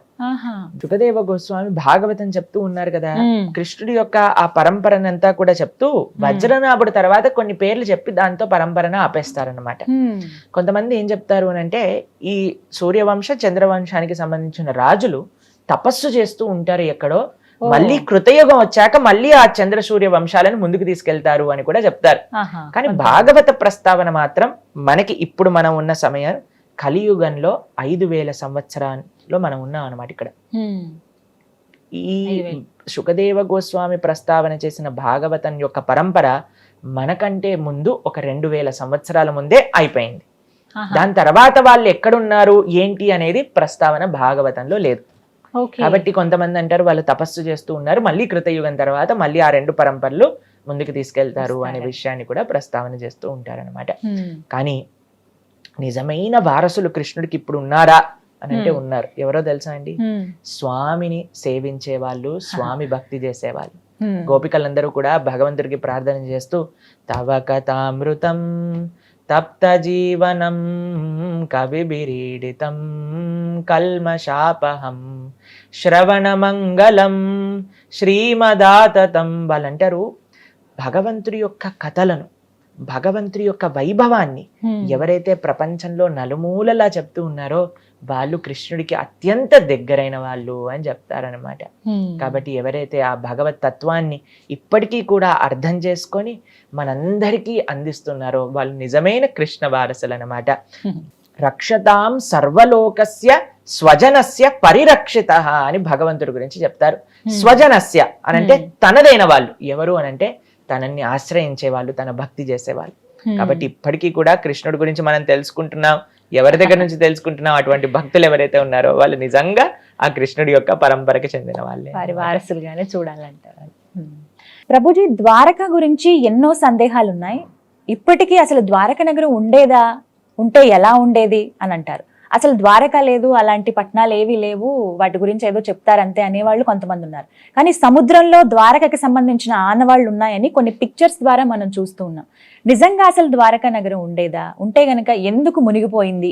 మునిగిపోయేలాగా శ్రీకృష్ణ భగవానుడు ఎందుకు నిర్మించారు? అసలు ఆ ప్రజలంతా ఏమైపోయారు? ఇవి చాలా సందేహాలు. ఏం చెప్తారు? అయితే ద్వారక గురించి మీరు ప్రశ్న అడిగారు. ద్వారక కృష్ణుడు బృందావనంలో ఉండేవారు. కంస సంహారం కోసం మథురా నగరానికి వచ్చారు. మథురలో బ్రహ్మాండంగా వైభవంగా అందరూ కలిసి ఉంటున్నారు. జరాసంధుడు అనే ఒక రాజు చాలా సార్లు మథురా నగరాన్ని ఆక్రమించడానికి ప్రయత్నం చేశారన్నమాట. ఎన్నోసార్లు యుద్ధానికి వచ్చారు. అయితే చాలా మంది ఏమనుకుంటారు అని అంటే జరాసంధుడికి భయపడి కృష్ణుడు ద్వారకకి వెళ్ళారు అని అనుకుంటారు, కానీ నిజం కాదండి. కృష్ణుడు తన యొక్క ద్వారక ఆ మథురా వాసులందరినీ కూడా ఒక ప్రైవేట్ ప్లేస్ కి తీసుకెళ్ళాలి, అక్కడ వాళ్ళందరితో చక్కగా లీలలు చేస్తూ తన ఐశ్వర్యాన్ని ప్రకటింపజేయాలి అని స్వామి నిశ్చయం చేసుకున్నారనమాట. మీకు ఇప్పుడు దుబాయ్ లాంటి దేశాలలో మీరు చూస్తే సగం విల్లా వాటర్ లోపల సగం పైన ఉంటుంది. అలాంటివన్నీ చాలా ఫ్యాసినేటింగ్ గా ఉంటాయి అన్నమాట.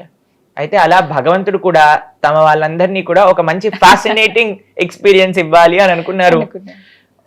ఒక రాత్రిలో ద్వారకా నగరాన్ని నిర్మించేశారు. తన యొక్క ఐశ్వర్యం అటువంటిది. భగవంతుడు అంటే మామూలు కాదండి. ఒక రాత్రిలో ద్వారకా నగరం మొత్తం కూడా రాత్రిపూట మథురలో పడుకున్న వాళ్ళు ప్రొద్దున పూట ద్వారకలో లేశారు. నగరంలో ఉండే ప్రజలందరినీ కూడా రాత్రికి రాత్రి షిఫ్ట్ చేయించేశారనమాట భగవంతుడు. అయితే చక్కగా ఆ ద్వారకా నగరం గురించి చెప్తారండి భాగవతంలో, మహాభారతంలో. మీరు చూస్తే అసలు 8 నుంచి 9 లక్షల బంగారు భవనాలు ఉండేవట ద్వారకలు. అసలు రాసి పోసిన ఐశ్వర్యం ద్వారక. అంత అందం, అంత వైభవం ఇంకా ప్రపంచంలో ఇంకెక్కడ ఉండేది కాదు. అంత అద్భుతమైన నగరాన్ని నిర్మించారు కృష్ణుడు అన్నమాట. అయితే ఇక్కడ నుంచి జరాసంధుడు అపరెంట్ గా చూస్తే మనం జరాసంధుడు యొక్క ఆ సైన్యాన్ని దాడికి ఈయన అక్కడికి వెళ్ళిపోయినట్టే అనిపిస్తుంది, కానీ అది నిజం కాదు. ఎందుకు అని అంటే జరాసంధుడు చివరిసారికి వచ్చినప్పుడు కృష్ణుడు బలరాములు ఇద్దరూ కూడా పారిపోతారు. చాలా మంది ఈ ప్రపంచంలో ఈ విషయాన్ని కూడా కృష్ణుడిని అడుగుతూ ఉంటారనమాట. ఏ కృష్ణ, ఈయన భయపడి పారిపోయారు జరాసంధుడి యొక్క యుద్ధం నుంచి అని. ఇంకో విషయం తెలుసా అండి, కృష్ణుడు ఏం చేసినా తనకి వైభవమే. కృష్ణుడు యుద్ధం నుంచి పారిపోతే ఆయనని రన్ చోడ్ రాయ్ అని పిలుస్తారనమాట. ద్వారకలో డాకోర్ ద్వారక అని ఒక ప్రదేశం ఉంది. అక్కడ ఆయన భగవంతుడి పేరే రన్ చోడ్ రాయ్ అని, అంటే యుద్ధాన్ని వదిలేసి పారిపోయిన వాడు. అక్కడ లైన్లు కట్టి భగవంతుడికి దర్శనం చేస్తూ ఉంటారనమాట. కాబట్టి మానవ మాత్రం ఏమైనా చేసామనుకోండి మనకి అది గొప్పతనాన్ని తెచ్చిపెట్టదు. కానీ కృష్ణుడు ఏం చేసినా, ఆయన వెన్నదంగతనం చేశారనుకోండి ఆయన మక్కన్చోర్ అయ్యారు. ఇక్కడ యుద్ధం నుంచి పారిపోయారు అనుకోండి రంచోడ్ రాయ్ అయ్యారు. గోవర్ధనాన్ని ఎత్తారనుకోండి గిరిధరుడు అయ్యాడు. గోవులను పాలించారనుకోండి గోపాలుడు అయ్యాడు. ఆయన ఏది చేసినా లీల. ఆయన చేసేదే దానికోసం. నేను ఏం చేసినా సరే అందరూ కూడా అనుకుంటారు మా కృష్ణ బలరాములు పరిగెత్తిపోతున్నారు అని ఎక్సైటింగ్ గా చూస్తారనమాట. ఏమైంది అంటే జరాసంధుడు తన యొక్క సైన్యం మొత్తం కూడా వేసుకొని కృష్ణ బలరాములు వెనకాల పడతారండి. అయితే అక్కడ ప్రహసన అనే ఒక పెద్ద పర్వతం, చాలా పెద్దదనమాట, దాని పైకి ఎక్కేస్తారు. అప్పుడు ఈయన జరాసంధుడు అనుకుంటారు మంచి పని అయింది, వీళ్ళిద్దరు ఈ పర్వతం పైకి వెళ్ళిపోయారు, చుట్టూ కూడా మంట పెట్టిచ్చేస్తాడు అనమాట. ఆ పర్వతం చుట్టూ కూడా ఈ పర్వతంలో కాలిపోతారు ఈ కృష్ణ బలరాములు ఇద్దరు అని. అయితే ఏం చేస్తారు తెలుసా, ఎప్పుడైతే ఆ మంట ఇలా పైకి వస్తుందో కృష్ణ బలరాములు ఇద్దరు కూడా ఎన్నో యోజనాలు పొడవున్న ఆ పర్వతం పై నుంచి లాంగ్ జంప్ చేస్తారు. అమ్మో, పర్వతం నుంచి కిందకి హ్యాపీగా సేఫ్ ల్యాండింగ్ అయ్యి మళ్ళీ వాళ్ళు ద్వారకా నగరానికి వెళ్ళిపోతారనమాట. కాబట్టి ఈ ప్రపంచంలో మనకి చాలా మంది భగవంతులు దొరుకుతూ ఉంటారు ఈ కలియుగంలో. మెయిన్ గా వాళ్ళకి చెప్పాల్సింది ఒక టెస్ట్, మీరు బిల్డింగ్ మీద నుంచి కిందికి దూకండి, మీ కాళ్ళు చేతులు ఇరగకపోతే అప్పుడు మనం భగవంతుడిగా యాక్సెప్ట్ చేసుకోవచ్చు అనమాట. కానీ ఇప్పుడు విచిత్రం ఏంటంటే కలియుగంలో బీపీ షుగర్ ఉన్న భగవంతులు, దగ్గే భగవంతులు, నేను భగవంతుని అంటారనమాట. కానీ కృష్ణ బలరాముల యొక్క లీలల్లో మేము చూస్తాం ఎప్పుడు కూడా యశోదమ్మ ఒక రోజు కృష్ణుడిని హాస్పిటల్ కి తీసుకెళ్ళినట్టుగాను ఏదైనా మెడిసిన్ వేసినట్టుగాను ఎక్కడా కూడా లేదనమాట. అది భగవంతుడి యొక్క లక్షణం. ఆయన భగవంతుడు, మనందరం జీవులం. అయితే ఎందుకు ఈ విషయాన్ని ప్రస్తావన చేశారంటే కృష్ణుడికి ఏం భయపడాల్సిన అవసరం లేదు. కృష్ణుడు ద్వారకా నగరాన్ని నిర్మించింది కేవలం తన భక్తులకి ఒక ఎక్స్క్లూజివ్ ప్రదేశాన్ని అందించాలి, వాళ్ళతో చక్కగా లీలలు చేయాలి అని ఆ ద్వారకా నగరాన్ని నిర్మించారు. అయితే ద్వారకా నగరంలో ఉండే వాళ్ళు ఎవరు, ఆ యదుకులంలో ఉండే వాళ్ళు ఎవరు అని అంటే సాక్షాత్తుగా నిత్య ద్వారక భగవంతుడి యొక్క లోకం నుంచి అవతరించిన వాళ్ళే అన్నమాట. అందరూ కూడా భగవంతుడి యొక్క అవతార పరిసమాప్తి జరిగిపోతుంది అన్నప్పుడు వాళ్ళు కూడా స్వామి యొక్క లోకానికి వెళ్ళాలి కదా. అందుకోసం స్వామి ఏం చేశారు అని అంటే ఆ ద్వారకా నగరాన్ని మొత్తం కూడా సముద్రంలో తీసుకెళ్లిపోయేటట్టుగా ఒక ఆలోచన చేశారు అని మనం వింటాం. కానీ ఇప్పటికీ కూడా మనం వెళ్తే ద్వారక కనిపిస్తుంది మనకి, సముద్రంలో కూడా ఉంది. మనం చూస్తాం మీరు చెప్పినట్టుగా ఒక ఆర్కియలాజికల్ డిపార్ట్మెంట్ వాళ్ళు ఎక్స్కవేట్ చేశారు అని మనకి నేషనల్ జియోగ్రఫిక్ ఛానల్లో ఆ వీడియోని కూడా ఇప్పటికీ మనం చూస్తాం. చిన్నగన్నప్పటి నుంచి చూస్తాం. అయితే విచిత్రం ఏంటి అని అంటే వాళ్ళ డాటర్ మా ఆశ్రమానికి వచ్చారనమాట కొన్ని నెలల ముందు. ఆవిడతో మేము చాలాసేపు మాట్లాడాం. వాళ్ళ నాన్నగారికి ఎలా ఈ యొక్క ఐడియా వచ్చింది, కృష్ణుడు ఎలా స్ఫూర్తిని కలిగించారు, ఎలా ఎక్స్కవేషన్లో ఎన్ని భగవంతుడి యొక్క అద్భుతమైన ఎక్స్పీరియన్సెస్ వాళ్ళ తండ్రి గారికి కలిగాయి అనే విషయాలన్నీ కూడా వాళ్ళ డాటర్ మాతో పంచుకున్నారనమాట. ఏం చెప్పారండి? అయితే ఆవిడ చెప్తున్నారు ఎలా వాళ్ళ నాన్నగారు ఎప్పుడైతే ఈ భాగవతం వాళ్ళు చిన్నప్పటి నుంచి వింటూ ఉన్నారో తప్పకుండా ఈ ద్వారకా నగరాన్ని నేను ఎలాగైనా సరే ప్రకాశింపజేయాలి అని ఒక దీంతో చాలా సార్లు ప్రయత్నం చేశారట. ఆయనకి సరైన హెల్ప్ వచ్చి వాళ్ళ యొక్క సరైన టీం తయారయ్యి వాళ్ళ లోపలికి వెళ్ళి చూస్తూ ఉంటే ఎన్ని అద్భుతాలు. ఆ సముద్రంలో ఉండే ద్వారక ఎలాగైతే శాస్త్రంలో కృష్ణుడి యొక్క ద్వారక ఎలా ఉందో అలానే వాళ్ళకి ఆ ద్వారక లోపల కనిపించిందనమాట. ఏ ఆనవాళ్ళు ఏ చిహ్నాలు ద్వారకా నగరంలో ఉండేవో అవన్నీ కూడా ఆ సముద్రంలో కనిపించాయి. కాబట్టి భగవంతుడు ఉండేవాడా, కృష్ణుడు రాముడు ఉండేవాడా అనే వాళ్ళందరికీ ప్రశ్న.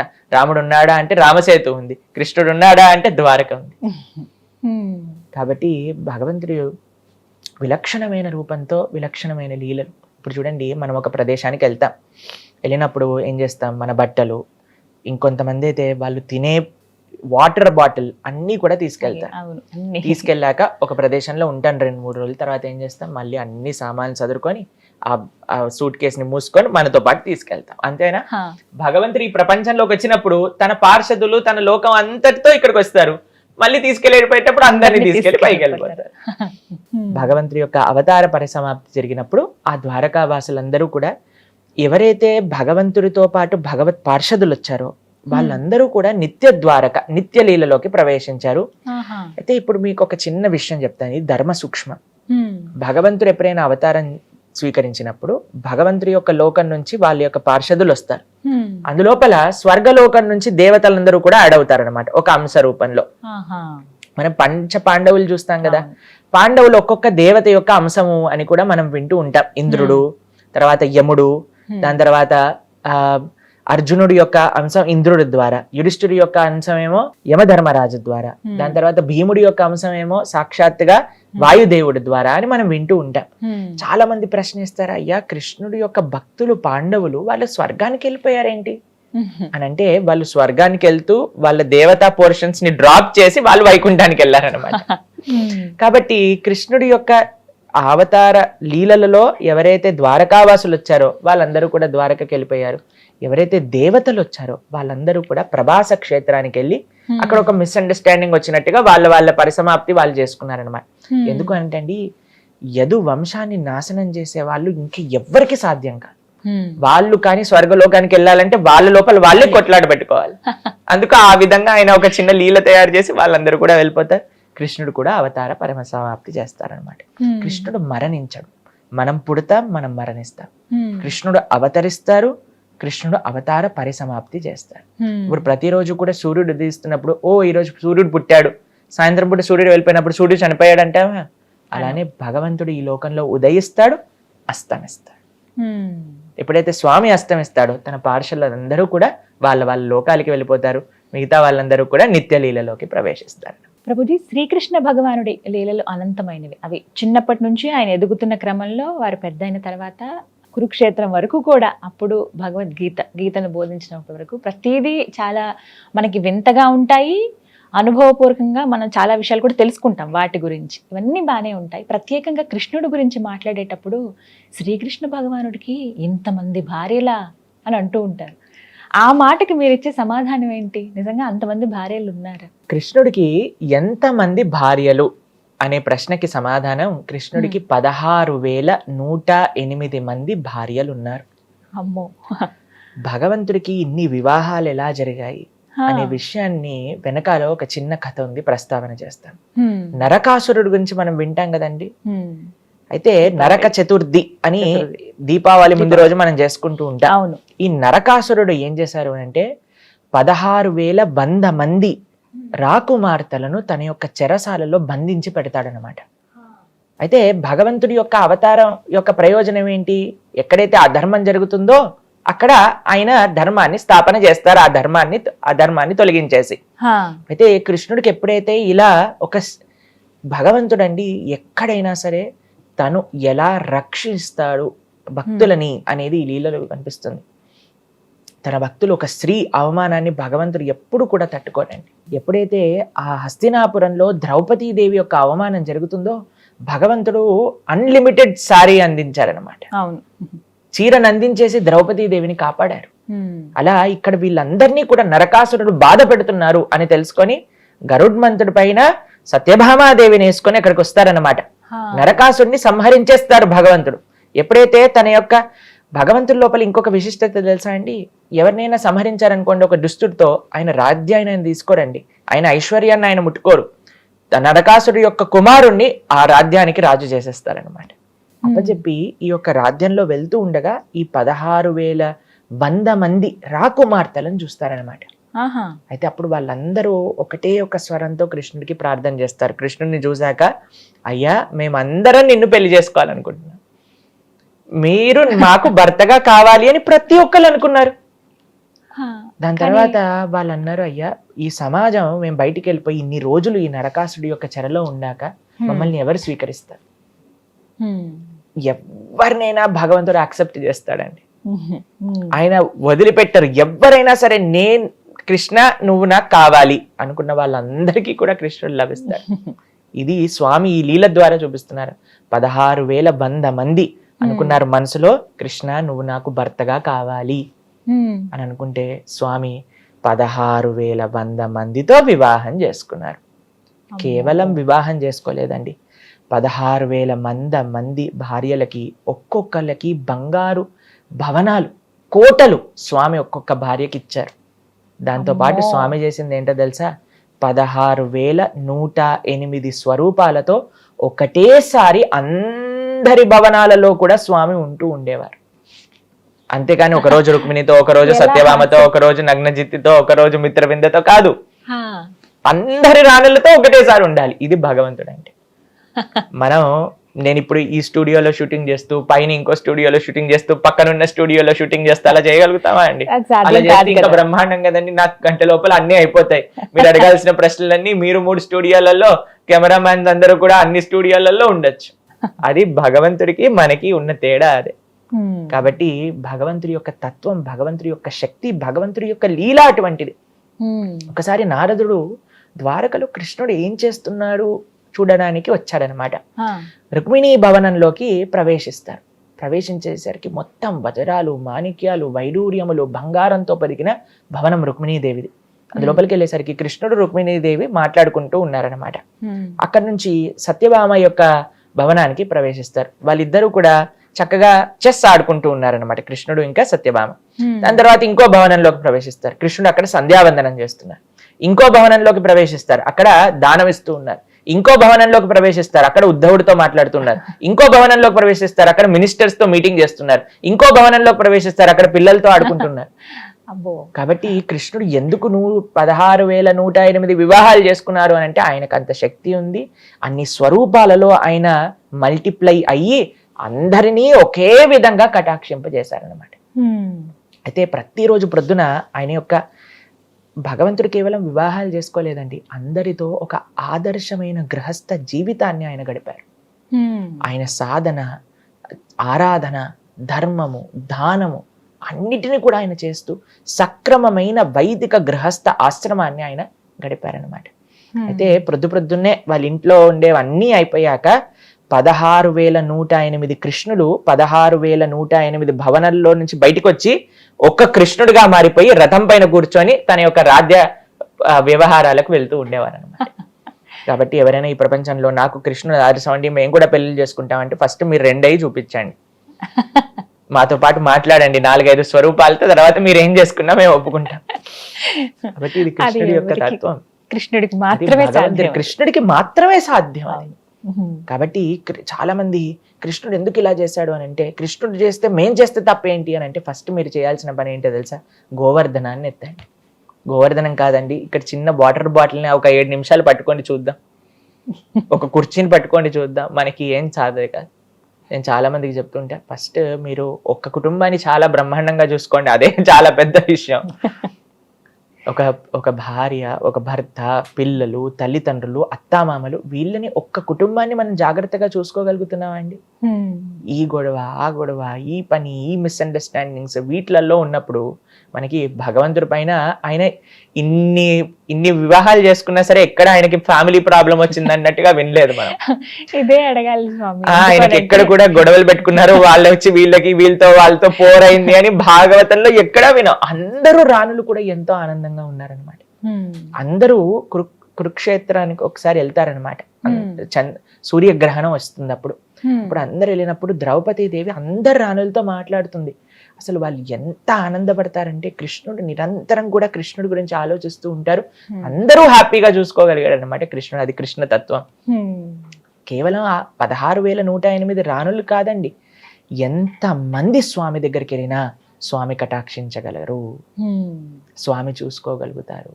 ఎంతమంది భక్తులు, మిథిలా దేశంలో భగవంతుడికి 2 భక్తులు ఉండేవాళ్ళు అనమాట. బహుళాశ్వ, శృతదేవ. ఒకళ్ళు రాజు, ఒకళ్ళు చాలా చాలా పేద బ్రాహ్మణుడు అనమాట. అయితే కృష్ణుడు ఆ మిథిలా దేశానికి వెళ్ళినప్పుడు వెళ్తూనే 2 స్వరూపాలతో మారిపోతారు. ఒక స్వరూపంతో బహుళాశ్వ దగ్గరికి వెళ్తారు, ఇంకో స్వరూపంతో శృతదేవుడి దగ్గరికి వెళ్తారు. ఇద్దరింట్లో ఆతిథ్యం స్వీకరించి మళ్ళీ కలిసిపోతారు అనమాట. కాబట్టి ఇలా చేసే శక్తి ఎవరి దగ్గర ఉంది? ఆ స్వామి దగ్గరే, ఆ స్వామికే సాధ్యం. ఆ స్వామి యొక్క ఐశ్వర్యం అటువంటిది, స్వామి యొక్క గొప్పతనం అటువంటిది. మనందరం ఇంతమంది వెంకటేశ్వర స్వామి దర్శనానికి వెళ్తూ ఉంటాం, స్వామి ఎప్పుడైనా అలసిపోయినట్టు ఇలా ఉండటం కానీ, నాకు కొద్దిగా చాలా అయిపోయిందండి, వీళ్ళందరితో మాట్లాడి మాకు దర్శనం మూసేయండి ఇలా అంటారండి.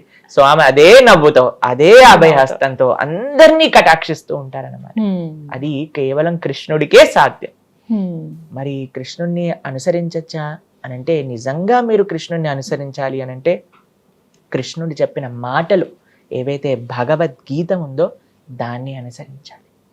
భగవంతుడి యొక్క తత్వాన్ని తెలుసుకోవాలి, భగవంతుడి యొక్క ఐశ్వర్యాన్ని తెలుసుకోవాలి అని అంటే భగవంతుడు చెప్పింది భగవద్గీత, దాన్ని మనం ఆచరించాలి. లేదండి నేను భగవంతుడిని ఆచరించాలనుకుంటున్నా, మీకు ఒక రైట్ ఎగ్జాంపుల్ ఉన్నాడు, మా రామచంద్రుడు. మనందరి రాముణ్ణి మనం ఆశ్రయించాలన్నమాట. కాబట్టి ఎవరినైనా ఎగ్జాంపుల్, ఐడియల్ ఎగ్జాంపుల్ మనకు కావాలి అని అంటే అది రామచంద్రుడి రూపంలో. అలానే ఎవరైనా చెప్పింది మనకు కావాలి అంటే అది కృష్ణుడు చెప్పిన భగవద్గీత. వీటిని మన జీవితంలో నిత్య ఆచరణ యోగ్యం. ప్రభుజీ, కొన్ని చిత్రాల్లో చూస్తూ ఉంటాం కదా కృష్ణుడికి సంబంధించి, అంటే ఇప్పటి జనరేషన్ కృష్ణుడు అలా మిక్స్ చేసి కొన్ని సినిమాలు తీస్తూ ఉన్నారు. అందులో కార్తికేయ 2 అనేటువంటి చిత్రం వచ్చింది. కార్తికేయ మొదటి సినిమా బాగా సక్సెస్ అయింది, ఆ తర్వాత కార్తికేయ 2 తీసుకున్నారు. ఫస్ట్ స్టోరీలో ఎక్కువగా కుమారస్వామి గురించి ఉంటుంది కార్తికేయుడు. ఆ తర్వాత కార్తికేయ 2లో కృష్ణ భగవానుల గురించి ప్రత్యేకంగా ఒక కడియం గురించి ఉంటుంది ఆ స్టోరీ. కడియంని ఉద్ధవుడికి ఆయన బహుకరించారని చెప్పి, నిజంగానే కడియం ఉద్ధవుడికి ఇచ్చారా శ్రీకృష్ణ భగవానుల వారు? అసలు ఆ కడియంలో ఏముంది, ఇది తెలుసుకోవాలనుకుంటున్నాం. మీకు నిజంగా చెప్పాలి అని అంటే, మేము సినిమా చూసి ఒక 15 సంవత్సరాలు పైగా అయిపోయింది. కాబట్టి మీరు ఏం మాట్లాడుతున్నారో అనే విషయాన్ని మీ దగ్గర నుంచి విని నేను అర్థం చేసుకుంటున్నా. కాబట్టి శాస్త్రరీత్యా చూస్తే, ఎందుకంటే ఇందాక చెప్పుకున్నట్టుగా కృష్ణుడి గురించి తెలుసుకోవాల్సిన ప్రతి విషయము కూడా శ్రీమద్ భాగవతంలో మనకు అందించారు. అయితే భాగవతంలో ఎప్పుడైతే భగవంతుడి యొక్క అవతార పరిసమాప్తి, ఆయన గోలోకానికి వెళ్ళిపోవాలి అనే సమయానికి ఏమవుతుంది అని అంటే, ఆయన యొక్క అశ్వత్థ వృక్షం దగ్గర కృష్ణుడు ఇలా శరీరాన్ని ఇలా ఆంచుకొని కూర్చుంటారనమాట. అప్పుడు ఉద్ధవుడు వస్తాడు ఆ ప్రదేశానికి అనమాట. దాంతో పాటు మీకు ఒక విషయం చెప్తాను, మైత్రేయుడు అనే ఒక మహర్షి కూడా అక్కడికి వస్తారనమాట. వీళ్ళిద్దరూ మాత్రమే భగవంతుడి యొక్క అవతార పరిసమాప్తి జరిగేటప్పుడు కృష్ణుడి దగ్గర ఉన్నారు. ఇంకా ఎవ్వరూ తెలియదు అసలు కృష్ణుడు ఎలా అవతారాన్ని చాలించారు అనే విషయాన్ని. అయితే వీళ్ళిద్దరు వస్తున్నప్పుడు కృష్ణుడు వాళ్ళిద్దరితో మాట్లాడుతూ, ముఖ్యంగా ఉద్ధవుడితో మాట్లాడుతూ, భగవంతుడు ఇచ్చినది అన్నిటికంటే గొప్ప ఒక ఐశ్వర్యాన్ని ఉద్ధవుడికి ఇస్తాడు. ఏంటో తెలుసా అండి ఆ ఐశ్వర్యం? శ్రీమద్ భాగవతాన్ని కృష్ణుడు తన సొంత నోటి ద్వారా ఉద్ధవుడికి ఉపదేశం చేస్తారనమాట. ఉద్ధవ గీత అని అంటారు భాగవతంలో. ఎంతో అద్భుతమైన విషయాలు కృష్ణుడు ఉద్ధవుడికి చెప్తారు. మైత్రేయుడు కూడా ఆ సమయానికి అక్కడ ఉన్నాడు కాబట్టి మైత్రేయుడు కూడా ఈ విషయాన్ని వింటారనమాట. అయితే ఆ యొక్క కృష్ణుడి గురించి చెప్తూ భాగవతంలో చెప్తారండి, కృష్ణో స్వదాగోపకతే ధర్మ జ్ఞానాభి సహ కలో ద్రష్ట దృశామేతాం పునానార్కో ఉదోదిత. కృష్ణుడు ధర్మాన్ని జ్ఞానాన్ని తీసుకొని ఆ యొక్క నిత్య లీలలోకి ఎప్పుడైతే ప్రవేశింపజేయాలి అని అనుకుంటున్నారో, ఇప్పుడు ధర్మం లేదు, జ్ఞానం లేదు, మరి కలియుగంలో ఏంటండి మనం తరింపడానికి ఒక అవకాశం ఉందా అని అంటే, భగవంతుడు అవతార పరిసమాప్తి చేసుకుంటూ ఆ ధర్మ జ్ఞానాన్ని అలానే కృష్ణుడి యొక్క స్వశక్తిని ఒక అవతారంలో ఈ కలియుగానికి ఇచ్చేసి వెళ్ళిపోయారనమాట. ఏంటో తెలుసా అండి అది? భాగవతం. భాగవతం సాక్షాత్తుగా కృష్ణుడు. భాగవతం మొదటి 2 స్కందములు భగవంతుడి యొక్క 2 శ్రీచరణాలు. అలా భాగవతంలో ఉండే 12 స్కందములు భగవంతుడి యొక్క ఒక్కొక్క అంగంలో ఒక్కొక్క పార్ట్గా చెప్తారనమాట. పురాణార్కో ఉదోదిత అంటే భగవంతుడు సమాప్తి అయిపోయింది, అవతారం భాగవతం అవతరించింది. ఎవరి దగ్గర నుంచి? సాక్షాత్తుగా కృష్ణుడు ఉపదేశం చేశాడనమాట ఉద్ధవుడికి. కాబట్టి ఆ భాగవతంలో నిజమైన ఐశ్వర్యం ఏంటి అని అంటే ఆ భాగవతాన్ని అధ్యయనం చేయటం. కృష్ణుడి గురించి తెలుసుకోవాలి పరిపూర్ణంగా అని అంటే ఆ భాగవతాన్ని మనం వినాలి. అందుకే మనం కూడా భాగవతాన్ని చెప్తూ వస్తున్నాం. ఇప్పుడు ఈ రోజు నుంచి 11వ స్కందం మనం ప్రారంభం చేయబోతున్నాం అన్నమాట. కాబట్టి ఈ భాగవతంలో ఎన్నో విలక్షణమైన విషయాలన్నీ కూడా భగవంతుని తత్వతంగా తెలుసుకోవాలి అని అంటే భాగవతాన్ని మనం ఆశ్రయించాలి. అయితే ఈ భాగవతాన్ని మొత్తం కూడా ఉద్ధవుడికి చెప్తాడు. మైత్రేయుడు కూడా ఈ విషయాన్ని వింటారు. విన్నాక కృష్ణుడు చెప్తారు, అయ్యా నేను నా అవతారాన్ని పూర్తి చేస్తున్నాను, నువ్వు బద్రికాశ్రమంలో నా కోసం తపస్సు చేస్తున్న భక్తుల్ని వెళ్ళి నువ్వు కలువు అని చెప్తారనమాట. మనకండి జీవితంలో చాలా మంది అడుగుతారు, అయ్యా స్వామి భగవంతుడు అంటే మన పైన కృప చూపిస్తున్నారని మనకి ఎలా తెలుస్తుంది? ఏంటో తెలుసా అండి దానికి ఒక సిమ్టమ్? మన జీవితంలో భగవంతుడి యొక్క భక్తులు వస్తారనమాట మన దగ్గరికి. కృష్ణుడు స్వయంగా వెళ్ళలేదు బద్రికాశ్రమానికి, తన భక్తుడైన ఉద్ధవుని పంపించాడు అనమాట. భగవంతుడు మనందరి దగ్గరికి కూడా ఆయన యొక్క కృప ఏ విధంగా పంపిస్తారు అని అంటే తన యొక్క భక్తుల మాధ్యమంగా పంపిస్తారు. ఆ భక్తుడు వచ్చి ఏం చెప్తారు? మనకి భాగవతాన్ని ఉపదేశం చేస్తారు. కృష్ణ తత్వాన్ని మొత్తం కూడా భాగవతం ద్వారా మనం నేర్చుకొని ఆ కృష్ణుడికి దగ్గరై మన జీవితాన్ని తరింపజేసుకోవాలి. ఇది కృష్ణుడు ఉద్ధవుడికి ఇచ్చిన నిజమైన ఐశ్వర్యం ఆ యొక్క శ్రీమద్ భాగవతం.